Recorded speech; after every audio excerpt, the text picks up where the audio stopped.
ज्ञान the treasure में आपका स्वागत है और हम आपको बताएंगे कि हज के शिष्टाचार क्या है। हज पर जाने से पहले कुछ बातों को अपने जीवन में लागू करें ताकि अल्लाह ताला आपके हज को स्वीकार करें और आपको हज का पूरा सवाब और पुण्य प्राप्त हो।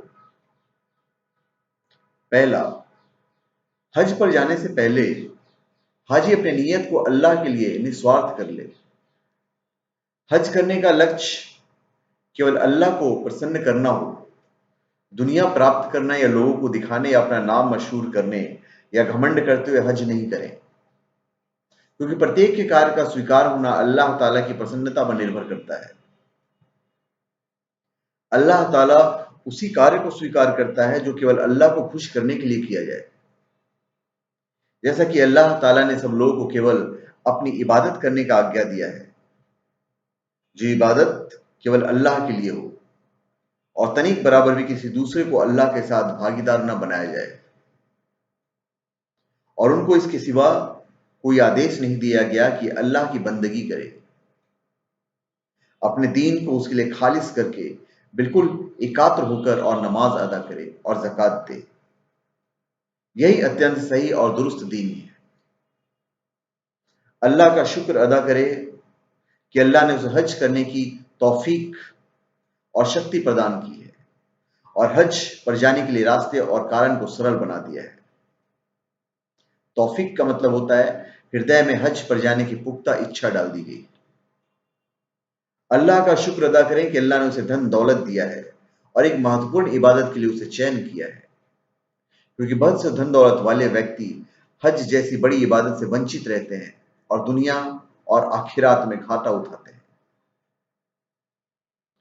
तीसरा शिष्टाचार है अपने व्यक्तिगत को अल्लाह के आदेश पर चलने वाला बना दे। उसका रूप, उसका कर्म, उसका उठना और बैठना सब अल्लाह को खुश करने और प्रसन्न करने के लिए हो, क्योंकि वह अल्लाह का मेहमान और कुटुंब बनकर जा रहा है। इसलिए वह कार्य न करे जो उसके व्यक्तिगत के विरुद्ध हो, हज पर जाने वाले व्यक्ति के शान के विरोध हो। हज का खर्च हलाल कमाई से पूरा करें, क्योंकि अल्लाह ताला अच्छी चीजों को पसंद करता है और बंदों से अच्छी वस्तुओं को ही स्वीकार करेगा, जैसा कि रसूलुल्लाह ने फरमाया है। अबू हुरैरा रज़ी अल्लाहु अन्हु ने से वर्णन है कि रसूलुल्लाह सल्लल्लाहु अलैहि वसल्लम ने फरमाया है कि अल्लाह ताला पवित्र है और पवित्र वस्तु को स्वीकार करता है, और बेशक अल्लाह मुसलमानों को उन्हीं चीज के करने का आदेश देता है जिन चीजों के करने का रसूलों को आज्ञा देता है। तो अल्लाह ताला ने फरमाया, ए रसूलों, पवित्र वस्तुओं को खाओ और अच्छा कर्म करो। और मुमीनों से फरमाया, ए मुमीनों, उन पवित्र चीजों को खाओ जो हमने तुम्हें रोजी दे रखी है। और रसूल सल्लल्लाहु अलैहि वसल्लम ने एक आदमी की उदाहरण देते हुए कहा कि एक आदमी लंबा यात्रा करता है, उसके बिखरे हुए बाल, धूल से अटा हुआ शरीर और अपने दोनों हाथों को आकाश की ओर उठाते हुए कहता है, हे रब, हे रब। हालांकि उसका खाना हराम की कमाई से होता है, उसका पीना हराम की कमाई से होता है, उसका पोशाक हराम की कमाई का है और पूरा जीवन हराम खाते हुए गुजरा, तो फिर उसकी दुआ क्यों स्वीकारित होगी? जब अल्लाह ताला हराम कमाई करने वाले की दुआएं स्वीकार नहीं करता है, तो मानव हज जैसा पवित्र इबादत अवैध कमाई से करने जाएगा तो अल्लाह ताला उस हज का उस कैसे स्वीकार करेगा? हज पर जाने वाला पूर्ण गुनाहों से सच्ची तौबा करे। यदि उस पर किसी का हक और अधिकार है तो पहले वह इसको अदा कर दे। किसी से कुछ कर्ज लिया है तो पहले उसे अदा कर दे, या उसे अदा करने के लिए अपने घर वालों को नसीहत कर दे।